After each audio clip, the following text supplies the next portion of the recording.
Good evening mga kananay at tatay. Welcome back to my YouTube channel. It's me, Banang's Vlog. Heto na po ang ating mga ingredients: seasoning powder and shrimp cubes, black pepper powder, at ang hinimay-himay nating malunggay leaves. At ito naman po ang ating in-slice na kalabasa. At ito naman po ang ating half kilos of shrimp. Ayan po ang naisip kong isahog dahil wala na pong crab or alimasag sa supermarket. At ito naman po ang hinimay nating sitaw. At ito naman po ang mga ingredients: onion, green chili at labuyo, garlic, and ginger. Marami-rami po ang ginger natin na para malasa. So ito naman po ang pure gata, pure coconut milk. So yan po lahat ang ating mga ingredients na gagamitin para sa ating ginataang gulay. Ginataang kalabasa, sitaw with malunggay. So ayan po, at nilagay na po natin ang ikalawang piga ng ating nyog.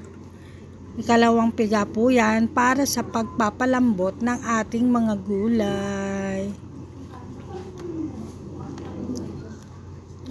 So pwede na po nating ilagay ang ating mga ingredients. So ilagay na po natin itong garlic at ginger. Sabay-sabay na po nating ilalagay ang mga ingredients. Yan, garlic at saka ginger po yan. At pagkatapos, isunod na rin po natin ang onion. Huli na po natin ilalagay ang sili. Kasi half cook lang po ang gusto ko sa sili para medyo maanghang pa rin siya. Ayan. At sunod naman po natin ilagay ang black pepper powder. Ayan, sabay-sabay na po yan. No, hindi ko na po yan ginigisa kasi ayoko po ng sobrang mamantika. At so ito na po ang ating half kilos of shrimp. Masarap po yan kasi pag naglangis-langis yan, kung magigisa pa tayo, masosobrahan na po tayo sa oil. Ayoko po ng ganon dahil ayoko po ng sa high blood, no? So takpan po natin hanggang sa ito ay kumulo. Ayan na po, at kumulo na po mga kananay at tatay. Pwede na po tayo maglagay ng gulay. Ayan po, at maglagay na po tayo ng sitaw. So isunod naman po nating ilagay ang ating in-slice na kalabasa.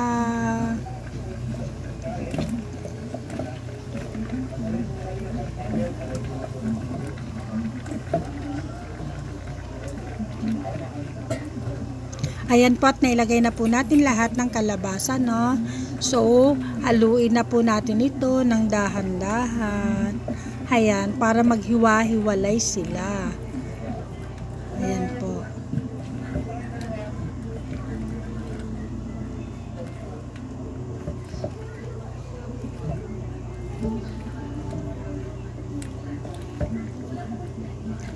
Halu-haluin lamang po natin ito ng bahagya. Ayan.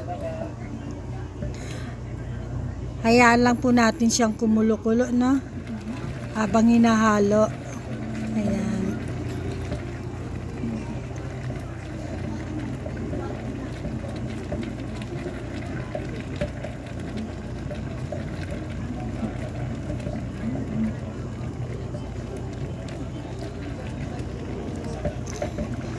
Pag naiayos na po natin ng mabuti ang ating gulay, tatakpan po natin ito sa loob lamang po ng 3 to 5 minutes. So ayan, at kumukulo na ang ating ikalawang gata. Maglalagay na po tayo ng seasoning powder. At ilagay na rin po natin ang ating shrimp cubes.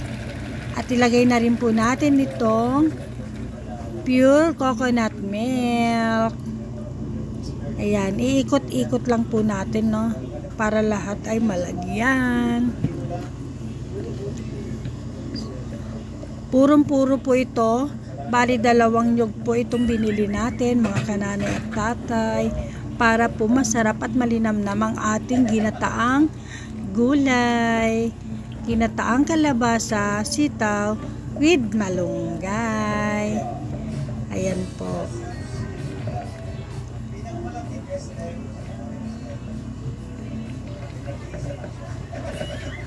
Kung medyo nadudurog-durog na po ang inyong kalabasa, hayaan lamang po ninyong mahalo ito sa sabaw dahil mas masarap po siya. Ayan. Ayan, at nilagay na po natin ang ating siling green at labuyo.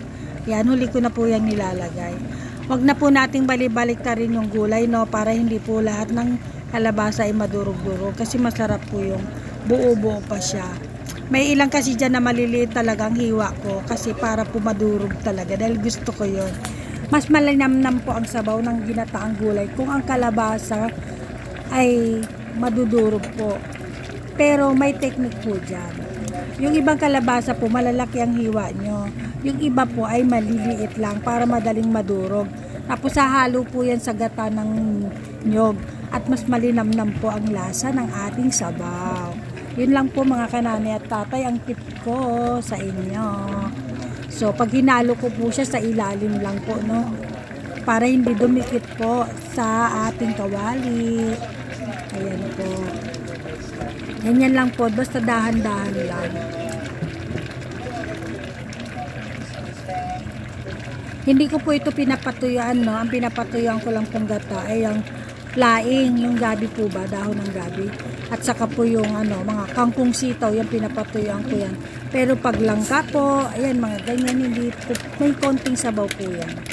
Mas malasa po, lalo na po kung crab. Ayan. So nagdagdag po tayo ng konting patis para pang alat ng konti kasi hindi ako naglagay ng salt. Shrimp cubes lang ang nilagay natin pang alat. So, konting sugar po para mas manamis-namis po siya, no? Bali, kalahating kutsarita lang po yan.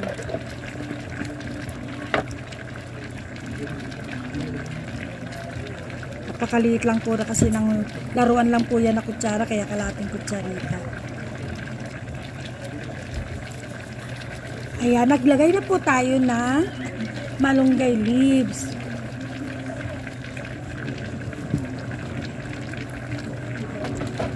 Huli po nating nilalagay po yan, no? Kasi madali lang po maluto yan. Ayan. Hayaan lang po natin ito na kumulo. Huwag po natin tatakpan para po yung gata ay huwag humiwalay sa sabaw. Kasi once na tinakpan nyo yan, aangat yung gata at magbubuo-buo.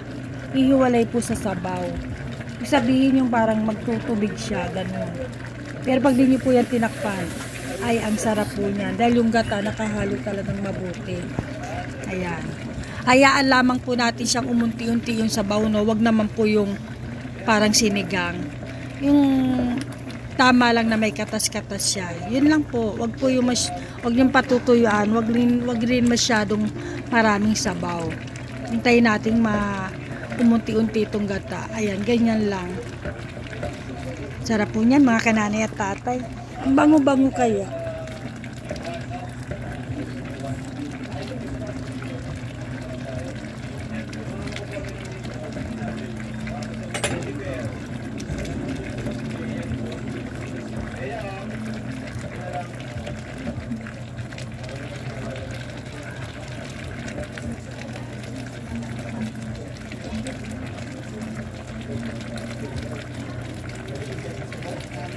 Iniibabaw ko po yung mga sili, no, para madali ko pong makita. Kasi pag nadurog ko yan na mahirapan kumain ng aking mga anak, pati ng mister ko. Kaya hindi ko po ini-slice yan eh. Kung ako lang po yan, nako, hihiwa-hiwain ko talaga yan dahil mahilig po ako sa maanghang. So dahil hindi sila mahilig sa maanghang, kakagat-kagatin ko na lang po yan. Yun po. So ayan po, luto na po ang ating ginataang gulay. Pampahaba ng buhay. So okay na po ito mga kananay at tatay. Luto na po ang ating ginataang kalabasa kangkong with malunggay. So So, mga kananay at tatay, kung naibigan nyo po ang ating munting video, paki-like and comment na lang daw po. Kaya mag-comment down below po kayo, no, para malaman natin kung okay ba sa inyo yung ating niluto. At siya nga po pala, kung bago pa lamang po kayo sa ating munting channel, don't forget to like and subscribe and comment down below, mga kananay at tatay. Huwag pong kakalimutan. At pakishare na rin po kung inyo pong maibigan. At saka po, mga kananay at tatay, salamat po sa panunood ninyo. At sa po, haba ng pasensya kung medyo matagal po ako makareply sa inyo. Dahil busy po ako sa trabaho ko sa labas. So, ayan po mga kananay. Oh, di ba yummy? Super yummy po yan, mga kananay at tatay. So, hanggang dito na lamang po ang ating munting video. Sana pakiclick na rin po ang ating notification bell, no? Para lagi po kayong updated sa ating mga susunod pang lutuin. Yun lang po, mga kananay at tatay. Hanggang dito na lamang po at tatapusin na po natin ang ating video, mga kananay at tatay. Hanggang sa muli. Bye-bye!